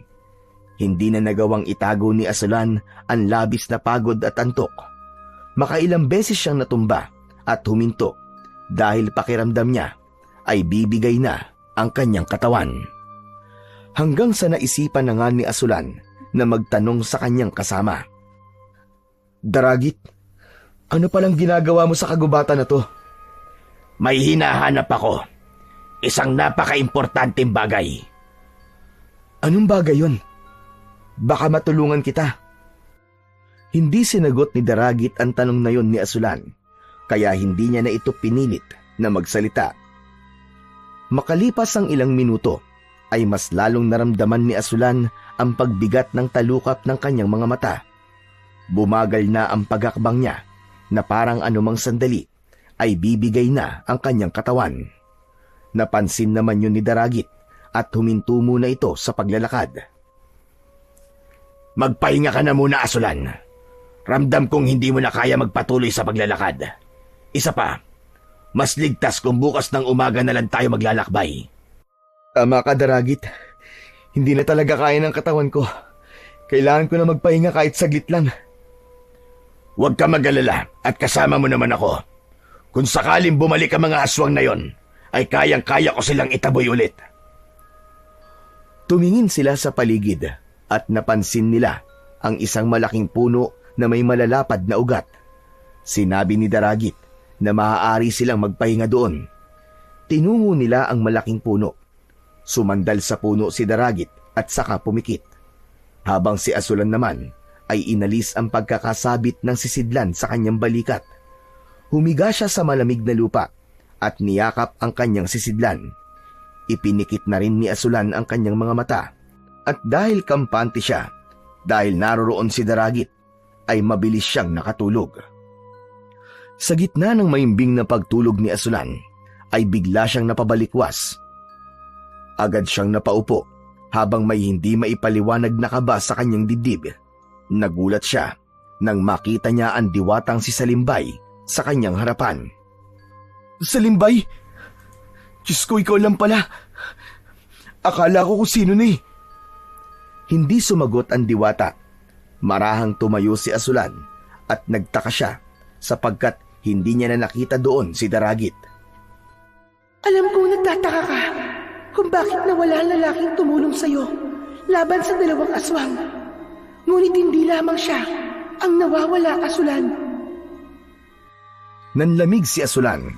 Agad niyang kinuha ang kanyang sisidlan at nang silipin niya ang loob nun ay nanlumo siya dahil wala na roon ang salimbayan. Bumagsak ang balikat niya at may pagtatakang tumingin siya kay Salimbay. Ang ibig mo bang sabihin ay tinangay ni Daragit ang salimbayan? Tama ka, Asulan. Binalaan na kita na may ibang puwersang nais din makuha ang salimbayan. Patawad. Patawad, Salimbay. Naging pabaya ako. Masyado ako nagtiwala kay Daragit. Dahil iniligtas niya ako, inisip kong wala siyang masamang hangarin sa akin. Napakatanga ko. Hindi ako nag-iisip. Sadyang maraming tao ang mapanlinlang, Asulan. Hindi lahat na nagpapakita ng kabutihan ay tunay na mabuti. May ilan na nagbibigay ng tulong, hindi dahil nais nilang makatulong, kundi dahil may mas malalim silang pakay. Hahanapin ko si Daragit at kukunin ko sa kanya ang salimbayan. Hindi ako pwedeng bumalik sa aming baryo na hindi ko yung dala. Yun na lang ang aming pag-asa. Matapos yun, ay agad na kinuha ni Azulan ang patalim sa kanyang sisidlan. Maigpit niya yung hinawakan. Alam niyang wala na siyang dapat sayangin na oras. Kailangan niyang hanapin si Daragit at bawiin ang salimbayan bago pa yun tuluyang mawala sa kanya. Akmang haakbang na sana si Asulan para umalis nang muling magsalita si Salimbay. Hindi mo yata nauunawaan kung sino talaga ang kalaban mo, Asulan. Anong ibig mong sabihin, Salimbay? Si Daragit ay isang aswang. Isang pagpapatiwakal lang gagawin mo kung haharapin mo siya, lalo na't wala kang kasanayan sa pakikipaglaban sa isang tulad niya. Kung susugod ka ngayon, maaaring kamatayan lamang ang sapitin mo. Mariing napakagat sa labi niya si Asulan. Doon niya napagtanto na totoo ang sinabi ni Salimbay dahil kahit doon sa dalawang aswang ay wala siyang naging laban.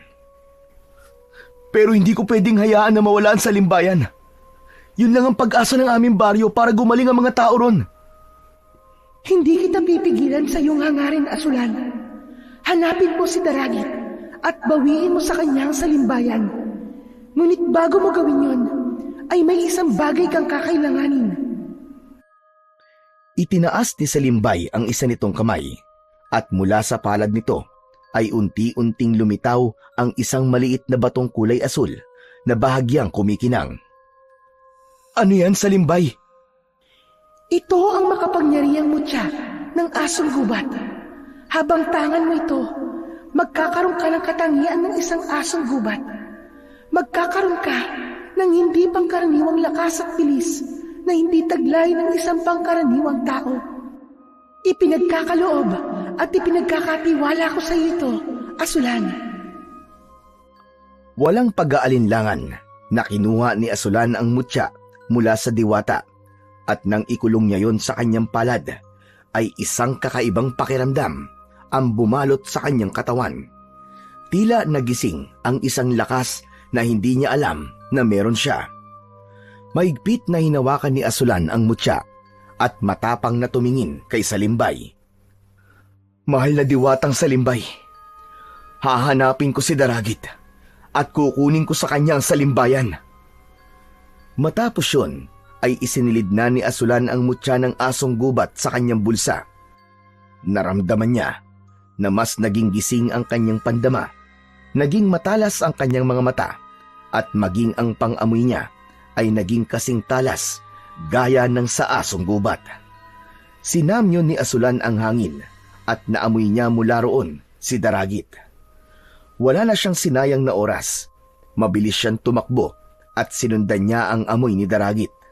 Sa gilid ng kanyang paningin ay napansin niyang kasabay niyang tumatakbo si Salimbay hanggang sa nag-anyong puting asong gubat, ang diwata.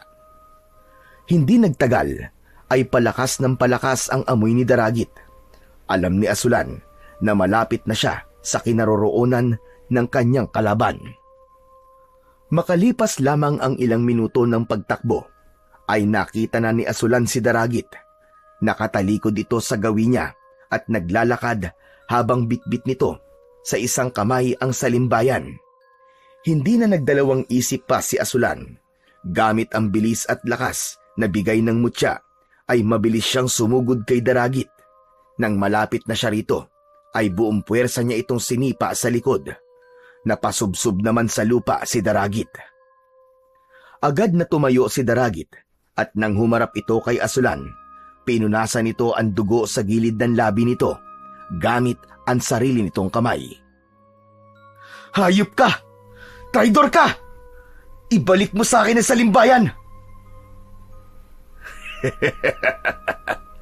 Traidor! Hindi ako traidor, Asulan. Sadyang napakadali mo lang utuin. Masyado kang madaling magtiwala.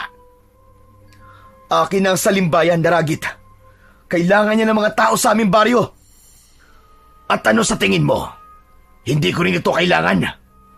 Ang halamang ito, ang tanging makapagpapagaling sa sakit ng aming pinuno. Hindi siya maaaring mawala dahil hindi magpapatuloy ang lahi naming mga aswang. Naningkit ang mga mata ni Asulan. Mas lalong nagliyab ang kanyang galit. Mas lalo mo lang akong binibigyan ng dahilan para bawiin yan sa'yo. Hindi ako papayag na gamitin mo sa limbayan sa kasamaan. At ano naman ang magagawa mo? Lalabanan mo ko? Hindi mo nga nagawang labanan ng dalawang aswang kanina. Ako pa kaya? Huwag kang magpakabayani, Asulan. Bakit hindi mo ako subukan ngayon? Tignan natin ang kakayahan mo!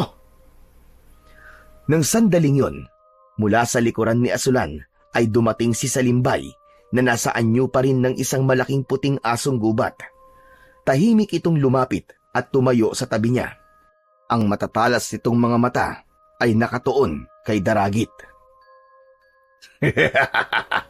Nagtawag ka pa talaga ng kakampi. Pero kahit sino o ano pa ang tawagin mo para labanan ako, ay hindi kayo magtatagumpay sa lakas at bangis ko. Maingat na inilapag ni Daragit ang salimbayan sa ilalim ng isang puno. Pagkatapos ay muli itong humarap kay Asulan at sa puntong yun ay nagsimula na itong magbago ng anyo. Lumaki ng bahagya ang katawan nito at tinubuan ito ng makapal na balahibo. Nagkaroon si Daragit ng matutulis na mga ngipin at kuko. Sa isang kisap mata ay tuluyan na itong naging aswang. Hindi naman nagpakita ng takot si Asulan sa harap ni Daragit. Inilagay niya ang buong tiwala niya sa mutya ng asong gubat na ipinagkaloob sa kanya ng diwatang si Salimbay. Naunang sumugod si Daragit, tinangka nitong sunggaban si Asulan, ngunit agad yung naiwasan ni Asulan. Ramdam niya ang bilis ng kanyang galaw at tila nababasa ng utak niya ang mga gagawin ng kanyang kalaban. Dama ni Asulan ang pagbalot ng lakas at kapangyarihan ng mutya sa kanya. Sa pagkakataon na yon, ay si Asulan naman ang umatake gamit ang kanyang patalim. Hindi nagawang umilag ni Daragit nang saksakin niya ito sa tiyan gamit yon. Napaatras ang aswang habang sumisigaw dahil sa natamong sugat. Ngunit hindi pa rin sumuko si Daragit at mataas itong tumalon at tinumbok ang kinaroroonan ni Asulan. Inumang nito sa kanya ang matutulis nitong mga kuko. Ngunit bago pa makalapit si Daragit kay Asulan, ay bigla itong sinalubong ng asong gubat. Sinunggaban nito sa leeg ang aswang. Bumagsak ang aswang sa lupa habang mariin na nakabaon ang mga ngipin ng asong gubat sa leeg nito. Sinamantala naman ni Asulan ang pagkakataon na yon. Inipon niya ang kanyang lakas at tumakbo siya papalapit kay Daragit. Isang malakas na sigaw ang pinakawalan niya bago niya mariin na itinarak ang patalim sa dibdib ni Daragit.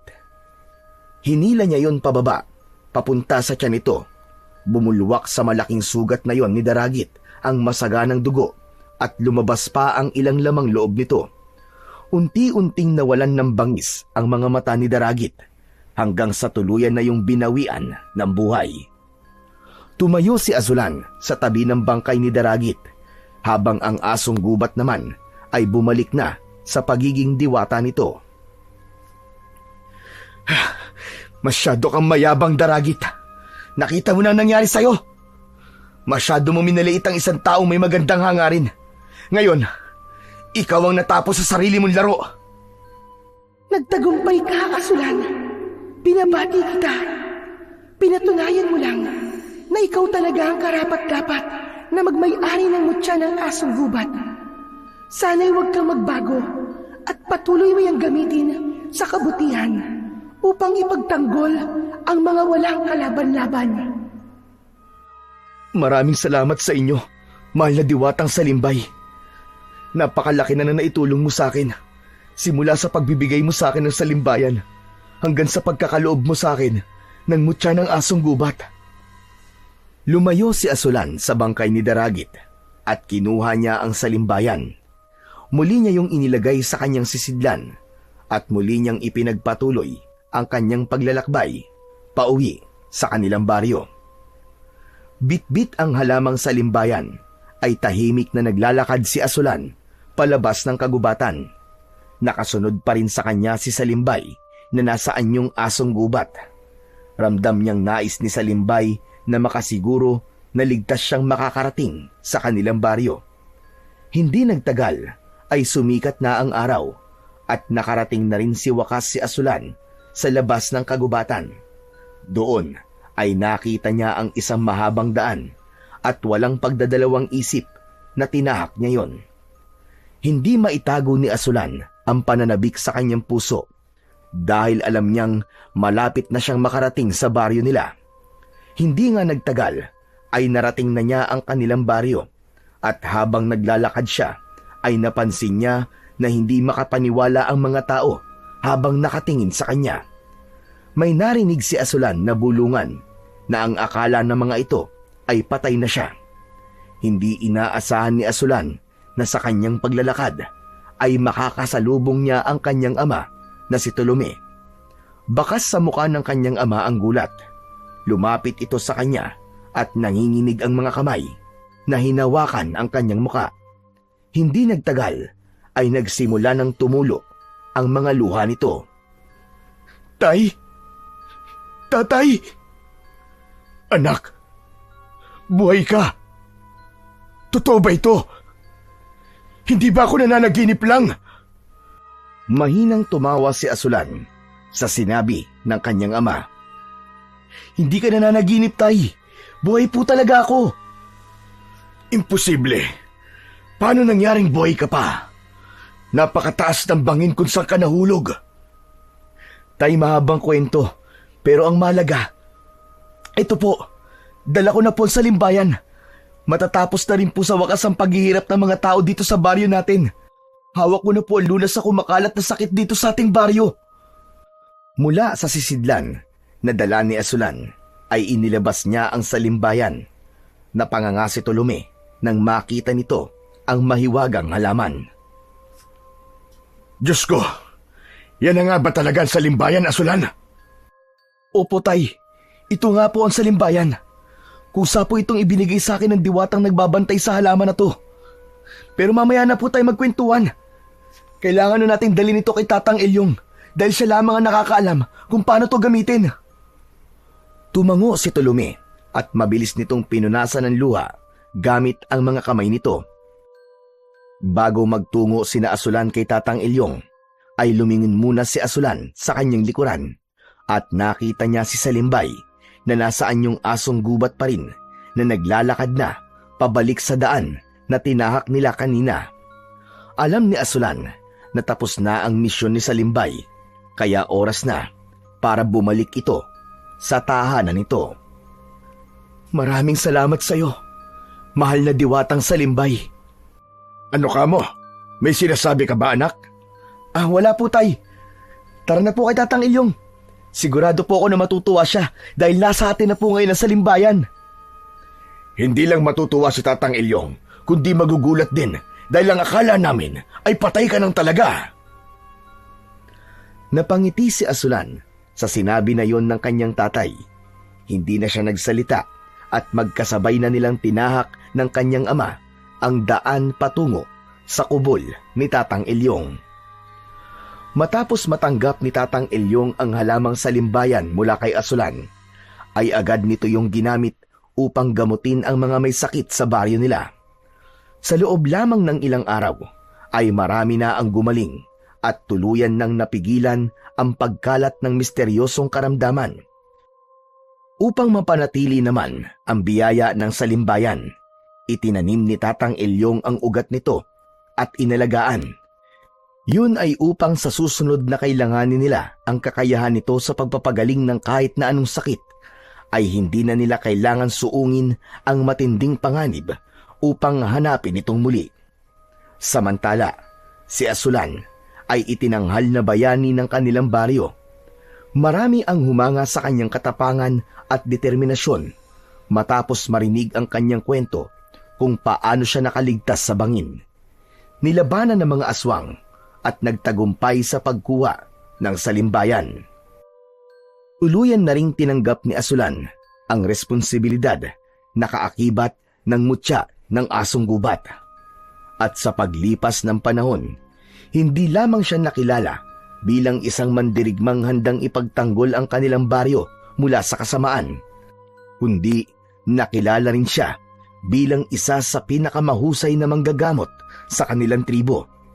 Naggagawin ang lahat upang mapanatili ang kapayapaan at kaligtasan ng kanyang mga minamahal sa buhay.